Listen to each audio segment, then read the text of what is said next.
favori du mois de mai où je parle de toutes les choses qui m'ont fait sourire, m'ont donné de la dopamine, sérotonine, tout ça pendant le mois de mai. Ces vidéos sont majoritairement inspirées par Anna Louise Poston qui fait des vidéos What's Cheering Me Up. Tous les gens que je vais citer, tout ce que je vais citer sera en description si ça vous intéresse. Donc je vais parler de choses, quelque chose matériel, genre des livres, des choses que j'ai achetées, genre des jeux vidéo, pas en matériel mais voilà, ou des choses que j'ai pas achetées, genre des vidéos YouTube, des séries, des films, de la musique, des comptes Instagram. C'est mes favoris, je parle pas spécialement. Normalement je suis une chaîne qui parle un peu de beauté, mais comme je suis étudiante, j'ai pas beaucoup de budget, même si j'adore le milieu de la beauté et maquillage, et du coup, au final, mes favoris c'est plus... c'est pas la beauté parce que j'en achète pas, j'en achète même pas tous les mois du nouveau maquillage pour que je puisse faire des favoris. Le thème de ces favoris va être bonjour, j'ai l'examen dans une semaine. Du coup, je suis raisonnablement stressée, assez crevée en permanence et quand j'arrive à la fin de ma journée et que j'arrive aux choses qui me détendent, et j'ai besoin de vraiment trucs où je mets mon cerveau à côté et je m'arrête et je me relaxe. Je sais pas faire des trucs comme d'habitude où j'ai souvent genre des films un peu plus compliqués et tout ça. Là, ça va être les favoris de type plaisir coupable. Mais on va commencer par les vidéos. Et la première vidéo, et ça va être le seul truc un peu plus avec des sujets plus importants dont je vais parler. La première vidéo, c'est la vidéo de Minsuki qui a sorti une vidéo déjà sur Ofra en très très rapide. Il se fait que un des copropriétaires d'Ofra est un suprémaciste blanc. Du coup, j'ai décidé d'arrêter de soutenir la marque, mais Minsuki est la personne qui a vraiment fait le gros de la recherche et qui a mis tout ça dans une vidéo qui est vraiment très très bien. Et en général, elle parle de éthique, de durabilité et ce genre de choses pour le mieux de la beauté, mais aussi elle parle d'un point de vue de... Elle est asiatique, d'origine asiatique, mais elle vit aux États-Unis, je pense qu'elle est coréenne, et enfin d'origine coréenne. Du coup, elle parle beaucoup de ce genre de choses, de ces problèmes, là, de tous les problèmes du milieu de la beauté, etc., de la place des personnes asiatiques. Et du coup, elle a fait aussi une super vidéo qui est sur les chirurgies qu'on fait aux personnes qui ont des monolides, je sais pas comment ça s'appelle en français, qui ont des ombres à paupières, qui n'ont pas de pli d'ombre à paupières, quoi, et qu'on rajoute un pli, et pourquoi est-ce que c'est pas... le but n'est pas de ressembler à des yeux plus européens, mais que en fait le but est de ressembler aux personnes qui ont un creux de paupières dans les personnes coréennes. Parce que c'est juste un pourcentage de la population qui n'a pas de creux, c'est pas tout le monde. Les personnes asiatiques n'en sont pas un monolithe qui existe et que tout le monde est pareil avec la même culture. Ça aussi, elle essaye de beaucoup en parler. Donc je trouve que sa chaîne est super intéressante. Elle a aussi un magnifique... Je vais mettre sur le côté. Elle a aussi un magnifique compte Instagram avec des trucs super... moi, c'est de là que je l'ai connue, mais... du coup, elle fait des maquillages super intéressants, mais elle met aussi en avant plein de causes et de problèmes dans le monde. Donc, je conseille toutes ces places. Est-ce qu'on peut parler du fait que je suis en t-shirt, que la dernière fois que j'ai dit que j'étais en t-shirt, c'était en mars, qu'on a eu 3 semaines de pluie en Belgique, et qu'on a enfin du soleil depuis 3 jours, et ça me rend bien trop heureuse. Voilà. L'autre vidéo que je vais parler, c'est un duo de vidéos qui était une collab entre Un Créatif et Stupid Economics, qui sont deux chaînes en français. Créatif, il fait des vidéos sur le marketing, la publicité, etc. Stupid Economics, il fait des vidéos sur l'économie. Ils ont fait un duo de vidéos sur les MLM, donc le Multi-Level Marketing, qui est le système pyramidal, le marketing de contact, je pense que ça s'appelle. En tout cas, la chose qu'il faut en sortir, c'est genre Tupperware, c'est genre les réunions entre voisins pour te vendre des trucs. Ce qu'il faut en sortir, c'est que la large majorité des gens qui vendent ce genre de choses, en fait, eux-mêmes perdent de l'argent et la compagnie fait de l'argent sur le fait de vendre à ses vendeurs, de vendre des formations à ses vendeurs et pas de vendre des produits en eux-mêmes. Même si, en fait, techniquement, c'est pas légal et c'est ça un système pyramidal. C'est pas bien. Et je trouvais que les deux vidéos étaient vachement bien. J'hésitais à en faire une vidéo sur les MLM, mais peut-être que je le ferai encore. Les vidéos super intéressantes. Je mettrai aussi la vidéo de son live où il y a une personne qui faisait partie d'une MLM qui vient témoigner et super aussi. La dernière vidéo que je veux parler, c'est... Alors, je sais que j'ai fait une vidéo sur l'Eurovision, mais c'était trop bien, c'était super la hype. La finale de l'Eurovision était la hype de l'infini, c'était absolument trop bien. Mais mes favoris, c'est peut-être l'Ukraine, toujours. Mais ceux que. Enfin, mes favoris pour le concours, ça devait être l'Ukraine, pas ceux que je pensais qui allaient gagner. C'est l'Italie qui a gagné, si vous ne savez pas. Ils sont trop cool, ils sont vraiment cool en vrai. Le trio de tête chantait dans la langue de leur pays, il y avait l'italien qui chantait en italien, et puis la France et la Suisse qui chantaient en français, donc trop bien. Et moi, mes favoris, à moi toute seule, c'était l'Islande, et il y a sur leur chaîne YouTube, il y a le mec principal qui fait une vidéo qui explique comment il faut danser la danse de son truc, et il explique de la manière la plus... Comment dire? Il a l'air extrêmement blasé de la vie, tout en étant hype de faire ça. C'est un état très spécifique, et il est absolument trop cool.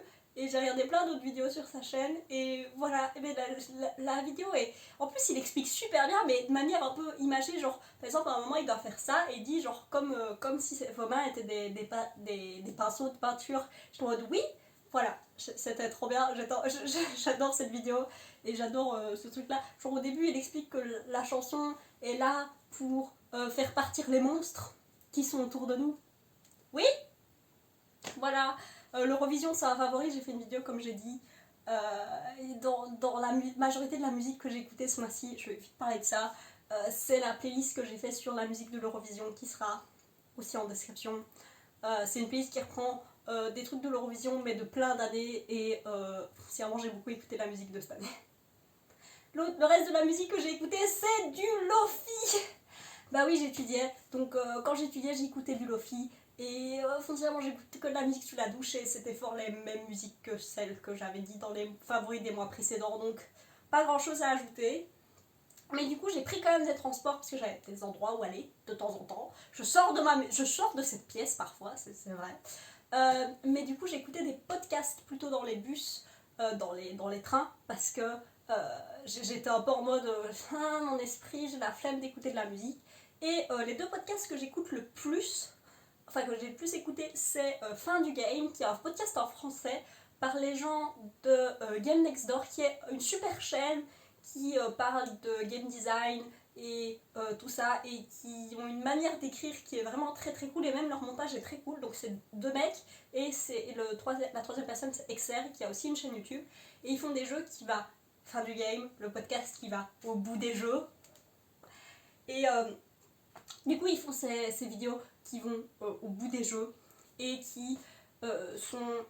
Voilà, ils expliquent l'histoire, comment le jeu existe, le studio, le gameplay, l'impact du jeu. Genre, c'est vraiment genre un podcast assez gros sur des jeux. Moi, je vous conseillerais de commencer par des jeux que vous aimez bien. Genre, moi, le premier que j'avais écouté, c'était sur Breath of the Wild, j'ai écouté celui sur Celeste. Et puis maintenant, je les écoute tous parce que je trouve ça trop bien. Et c'est un podcast... Genre, c'est un des rares podcasts en français que moi, j'aime bien écouter. Même si j'ai pas écouté tous les podcasts du monde. Et l'autre podcast que j'ai écouté qui est beaucoup plus court, donc Fin du Game, ça dure un peu plus d'une heure en général. Et l'autre podcast c'est Let's Make a Music, qui est le podcast de Brian David Gilbert et Karen Ann, et j'ai oublié la troisième personne, je suis désolée. Mais du coup, le but c'est... Donc c'est un podcast en anglais. Brian David Gilbert, je mettrai encore tout ce qu'il a fait parce que c'est trop bien, c'est un de mes mecs préférés de l'internet. Genre à chaque fois qu'il sort une vidéo, je suis en mode yes! Mais je vais pas le citer à chaque fois dans mes favoris, mais il pourrait être à chaque fois dans mes favoris. Mais du coup, il a un podcast qui s'appelle Let's Make a Music, qui est en gros, ils vont faire... c'est comme si tu étais dans une réunion de créatifs qui doivent créer une musique. Donc, parfois ils racontent tellement de la merde, et puis ils arrivent à faire ok, ça c'est le concept, et à la fin on entend la musique. Et je sais que les albums sortent, enfin tous les X temps, dès qu'ils ont X musique, ils sortent un album, et c'est sur Bandcamp, et j'hésite à aller les acheter parce que c'est trop bien. Mais voilà, c'est un podcast qui dure une demi-heure, donc c'est vraiment plus chill. Ils sortent ça toutes les semaines, toutes les 2 semaines, quelque chose comme ça. Et voilà, c'est juste genre des potes qui racontent de la merde et sur un sujet précis, et c'est vraiment trop bien. Du coup, on va parler d'Instagram. L'Instagram beauté de ce mois-ci, c'est Remkeza, qui qui a fait plein de séries. Elle a fait une série sur les yeux glossy et comment ce qu'on peut en faire. Elle a fait une série sur les métalliques. Et c'est vraiment... Elle arrive vraiment à faire en sorte de prendre des maquillages qui ont l'air normaux et de les rendre extraordinaires. L'Instagram comique, c'est Ghosty Boy, comique, c'est des petits fantômes et ils sont trop mignons, ils ont des petites leçons sur la vie et je sais que je dis les mêmes choses à chaque fois pour les comiques, mais désolé, mais j'ai un type de comique que j'aime bien et Ghosty Boy est le suivant là-dedans. Et l'Instagram un peu autre, c'est pas un Instagram nature, je commence à arriver au bout des Instagram nature auquel je suis abonnée. Wes Henry Art, qui est... Je vais juste mettre des trucs genre, c'est magnifique. Je pense, enfin ça a l'air d'être genre de l'encre, mais c'est juste magnifique quoi. Ça fait vraiment partie des trucs j'utilise Instagram comme une galerie d'art quoi. La série que j'ai regardée, j'ai pas regardé un seul film sur tout le mois de mai. C'est pour vous dire à quel point je suis une crêpe, une pure patate. Mais du coup j'ai regardé Gossip Girl. Gossip Girl, c'est une série que j'ai regardée pour la première fois quand j'avais genre 8 ans. C'est possible que je l'ai regardée à sa sortie en 2007, donc ouais, 8-9 ans quand c'est reparti en France, enfin en Belgique. Je l'ai regardée à la télé, et puis je l'avais pas vue jusqu'au bout, et puis je l'ai vue une fois jusqu'au bout plus tard, et je crois que j'ai essayé de la revoir encore d'autres fois. Mais le truc de Gossip Girl, c'est que la première saison est extraordinaire, immaculée, magnifique.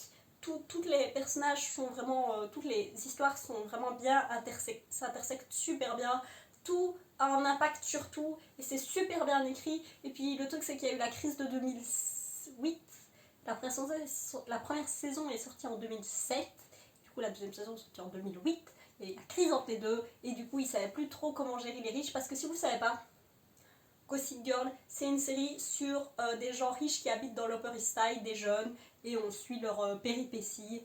Et je vais faire une vidéo dessus, mais la première saison est vraiment très très bien, mais le reste c'est un peu le bordel. Là je suis à la 4e saison. Romain-moi, bonjour. Mais du coup, c'est compliqué, et en même temps c'est trop bien. J'ai pas beaucoup plus à dire. C'est genre, ce qui fait que je continue à regarder, c'est qu'il y a des petits bouts qui sont extraordinaires de temps en temps, qui sont vraiment en mode ça c'est bien écrit. Les acteurs sont tous extrêmement charismatiques, ce qui aide beaucoup à faire passer toutes les choses horribles qui se passent, parce que vraiment Gossip Girl c'est vraiment des choses horribles et qui sont traitées de manière bien trop légère, sauf dans la première saison du coup. Donc moi si je devais vous donner un conseil, allez revoir juste la première saison et puis arrêtez-vous là. Pourquoi est-ce que je regarde Gossip Girl? Parce que dehors c'est une de mes séries doudou, donc je sais ce que j'ai besoin probablement. Mais aussi ils font un reboot, j'aimerais bien la finir avant le reboot, que le reboot sorte, comme ça j'ai un avis complet sur la série avant que le reboot sorte. Le seul jeu auquel j'ai joué c'est Room to Grow, qui est un petit cactus qui doit grandir pour réussir à atteindre, en gros on est sur un grid et on doit réussir à grandir pour atteindre un certain endroit. C'est adorable, c'est un petit jeu de puzzle. Quand j'avais l'énergie pour faire un peu des puzzles, et c'est la seule chose que j'ai faite. Alors on va parler des livres. Donc la première chose, j'ai fini les 3 mousquetaires. Ça m'a pris genre littéralement 30 jours à lire tous les jours de finir les 3 mousquetaires.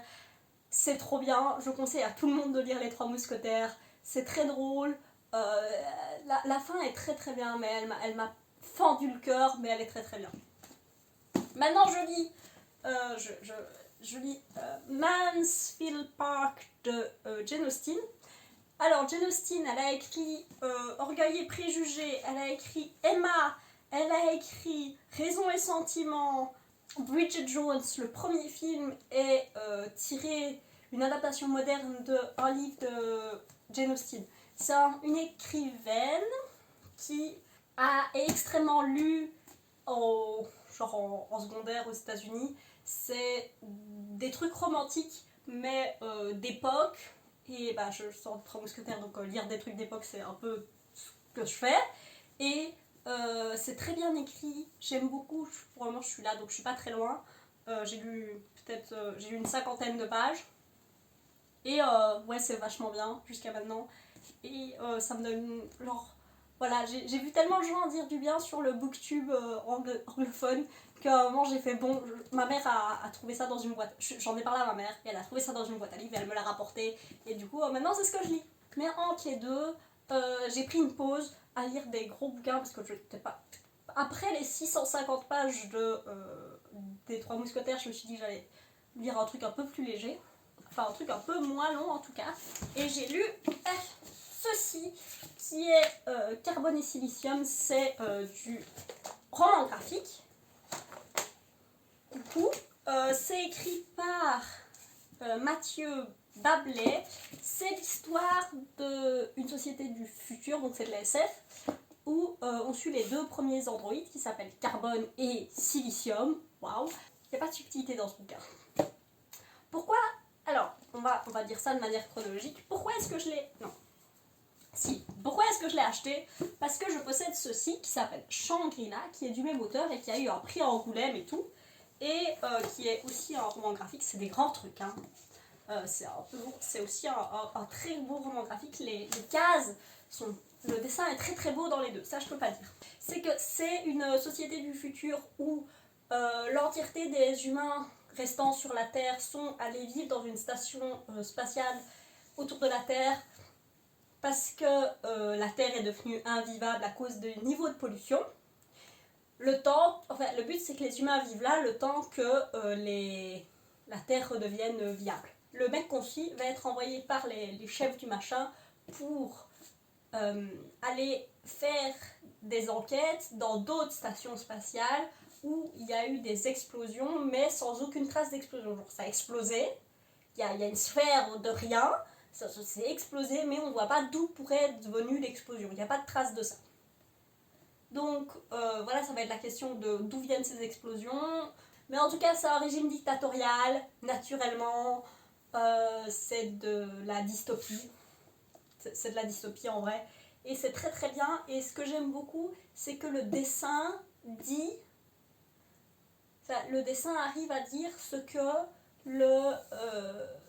n'est pas besoin d'être écrit. Genre, il y a des cases qui disent plus que ce que des mots pourraient dire. Et du coup, c'est pour ça que cette BD est vraiment très très bien. Et il y a tout un... Naturellement, c'est de la dystopie, donc il y a tout un message politique, etc. Il y a énormément de choses qui font passer. Mais c'est pas le cœur du truc. C'est vraiment c'est vraiment la base. Enfin, c'est... Notre histoire est ça, et il se fait qu'ils s'interagissent avec ces systèmes-là, mais c'est pas ce qui est important. Voilà. Enfin, si, c'est important, mais c'est une dystopie, donc il y a plein de trucs qui vont pas.